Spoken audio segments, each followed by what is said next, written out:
23 नवंबर Ethiopia में एक भयानक वोल्केनिक एक्सप्लोजन हुआ। लगभग 12,000 साल की रिकॉर्डेड हिस्ट्री में पहली बार ये हाईली गोवी नाम का ज्वालामुखी फट गया। ये धमाका इतनी तेजी से, इतने अचानक से हुआ कि किलोमीटर दूर खड़े लोगों ने कहा कि उन्हें ऐसा लगा कि कोई बम फट गया हो। इससे करीब 50,000 फीट ऊंचा एश क्लाउड निकला। ये राह का बादल इतना बड़ा था कि ये बड़ी ही आसानी से स्पेस से दिख रहा था।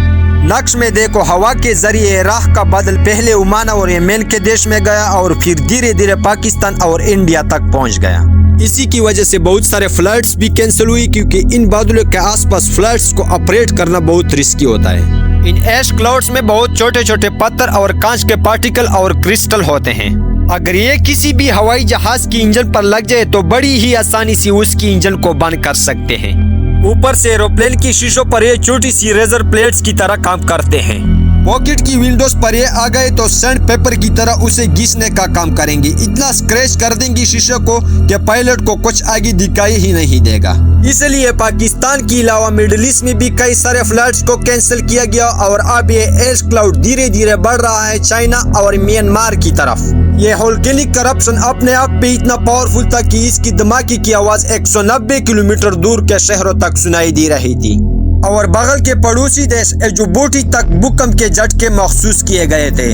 करीब 28 किलोमीटर दूर इथियोपिया के अफदेरा रीजन में कई सारे गांव पूरी तरीके से राह में ढक गए, लेकिन अच्छी खबर यहाँ पर यह है कि एक भी इंसान की जान नहीं गई। ऐसा इसलिए क्योंकि ये वोल्केनो जहाँ मौजूद है वो एक बहुत रिमोट जगह है, आसपास कोई लोग नहीं रहते। इनफैक्ट इस एरिया को दुनिया की हॉटेस्ट प्लेस माना जाता है धरती पर। इस जगह का नाम है दानाकिल डिप्रेशन। ये पूरा एरिया नक्शपर्दी की सी लेवल के नीचे आता है। यहाँ का तापमान अक्सर 50-55 डिग्री क्रॉस कर जाता है। बारिश लगभग ना के बराबर होती है और ये जियोलॉजिस्ट और टूरिस्ट के लिए बहुत ही दिलचस्प एरिया है। जियोलॉजिस्ट के लिए इंटरेस्टिंग इसलिए है क्योंकि ये बहुत ही जियोलॉजिकली एक्टिव रीजन है। ढेर सारे ज्वालामुखी यहाँ पर मौजूद हैं। और टूरिस्ट के लिए इंटरेस्टिंग इसलिए है क्योंकि यहाँ पर बहुत ही कलरफुल अनोखी सीनरीज देखने को मिलती हैं। ये देखिए, जरा देखकर ऐसा लगता ही नहीं कि ये धरती पर हो। बहुत ही कमाल की येलोइश, ग्रीनिश, ब्लूइश से कलर्स देखने को मिलते हैं। यहाँ हो रहा है केमिकल रिएक्शन की वजह से। अब यहाँ पर एक सवाल आपके मन में आएगा कि ऐसा आखिर क्या हुआ कि हजारों सालों बाद ये ज्वालामुखी एकदम से फट गया। तो इसके पीछे छुपी है दोस्तों एक बड़ी ही दिलचस्प कहानी, अफ्रीकन कॉन्टिनेंट के 2 हिस्सों में टूटने की। सही सुना आपने, ये वोल्केनो जहाँ मौजूद है वहाँ पर टेक्टोनिक प्लेट शिफ्ट हो रही है और अफ्रीका का कॉन्टिनेंट टूटकर 2 हिस्सों में धीरे धीरे बढ़ रहा है। असल में कई मिलियंस ऑफ ईयर्स पहले की बात है, जब सारे कॉन्टिनेंट एक हुआ करते थे। इसे पेंजिया कहा जाता था। आपको याद होगा स्कूल में पढ़ा था इसके बारे में। ये पेंजिया का सुपर कॉन्टिनेंट धीरे धीरे टाइम के साथ साथ अलग अलग टुकड़ों में बटा और वहाँ से हमारे आज के कॉन्टिनेंट बने।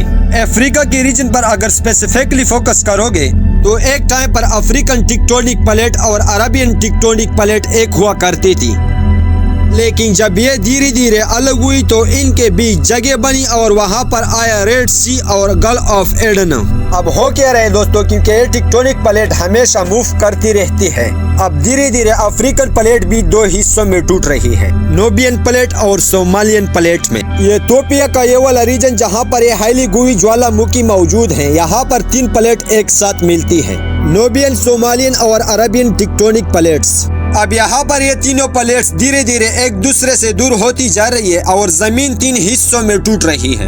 इस जगह को अफार रिफ्ट कहा जाता है, लेकिन ये रिफ्ट अपने आप में एक बड़ी ईस्ट अफ्रीकन रिफ्ट का हिस्सा है। अफ्रीकन कॉन्टिनेंट में यहाँ से साउथ की तरफ देखोगे तो एक पूरी लाइन सी बन रही है, करीब 6000 किलोमीटर लंबी लाइन जो रेड सी से होते हुए ये इथियोपिया, कीनिया, टांजानिया, मालावी और मोजाम्बिक तक जा रही है। यही वो लाइन है दोस्तों जिस जगह से अफ्रीकन कॉन्टिनेंट के टूटकर 2 हिस्से होंगे आने वाले समय में। अब यहाँ पर जब मैं आने वाले समय की बात कर रहा हूँ तो जियोलॉजिकल टाइम स्केल के बात हो रही है, तो इंसानों की पर्सपेक्टिव से फिर भी बहुत लंबा समय है। ये पूरा बंटवारा होने में साइंटिस्ट का मानना है 5 से 10 मिलियन ईयर्स का समय लग सकता है, क्योंकि ये दोनों कॉन्टिनेंटल प्लेट एक दूसरे से धीरे धीरे दूर जा रही है 2 से 5 सेंटीमीटर पर ईयर के रेट से। बेसिकली ये वही रेट है जिस रेट से आपके नाखून बड़े होते हैं, लेकिन इसका मतलब ये नहीं कि हर चीज बहुत धीरे धीरे से होता है। इस पूरे ईस्ट अफ्रीकन रिफ्ट सिस्टम पर ढेर सारे वोल्केनोज मौजूद हैं, ढेर सारे पहाड़ियां मौजूद हैं,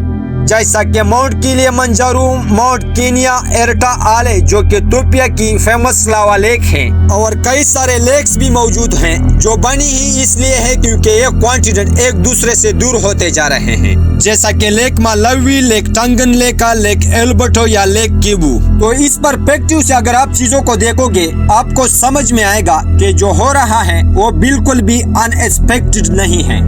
जैसे जैसे ये कॉन्टिनेंटल बेल्ट्स एक दूसरे से दूर होंगे, इस एरिया में अर्थक्वेक्स देखने को मिलेंगे, वोल्केनिक इरप्शन देखने को मिलेंगे, छोटे छोटे क्रैक्स आएंगे ग्राउंड पर, और पिछले कुछ सालों में ऐसी कई चीजें होती हुई देखी गई हैं। जैसा कि जुलाई 2025 में हाइली गुई के पास ही एक और वोल्केनो करप्शन हुआ था, ये एर्टा आले नाम का वोल्केनो फटा था।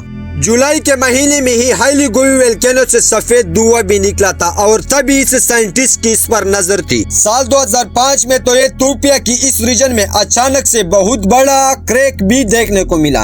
एक 60 किलोमीटर लंबा फ्रेजर जमीन के अंदर 10 दिन के अंदर अंदर फॉर्म हो गया। फोटोज देखो, इसकी बड़ी ही कमाल की है, लोगों को भी खड़े हुए आप देख सकते हो और स्केल इमेजिन कर सकते हो कि इस गड्ढे का क्या है।